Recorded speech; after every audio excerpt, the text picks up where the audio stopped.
दोस्तों, अगर हमें बेसमेंट से टॉप फ्लोर, ग्राउंड फ्लोर अथवा किसी भी फ्लोर पे चढ़ना अथवा उतरना होता है तो हम लिफ्ट का इस्तेमाल करते हैं। इसके अलावा सार्वजनिक स्थानों पे एस्केलेटर लगे थे जहाँ पर हम बड़ी आसानी से कम समय में चले जाते। पुराने घरों में भी इस तरह की संरचनाएं होती थी। इसमें क्या होता है, मकान के कोने का चयन किया जाता था और उसमें एक तिरछी सीढ़ी रख दी जाती है। इस तरह से राइट एंगल ट्रायंगल क्रिएट हो जाता था और इसमें सीढ़ी में चढ़कर इस तरह से एक फ्लोर से दूसरे फ्लोर पे हम लोग भी जाते हैं।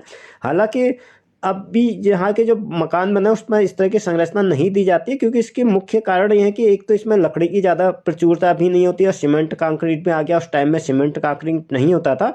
और दूसरा ये, इसमें एट ए टाइम एक ही आदमी चढ़ अथवा उतर सकता है। इसका सबसे बड़ा ड्रॉबैक ये होता था, अगर आपका ढक्कन, जिसको हम लोग स्थानीय भाषा में दर्ड़ अथवा दर्ड़ा कहते हैं, अगर आप बंद करना भूल गए तो इससे दुर्घटना की भी आशंका होती है, क्योंकि कोई भी बच्चा, छोटा बच्चा इसमें गिर सकता है। इसलिए जब भी हम इसका इस्तेमाल करते हैं तो उसको वापस बंद भी जरूर करते हैं।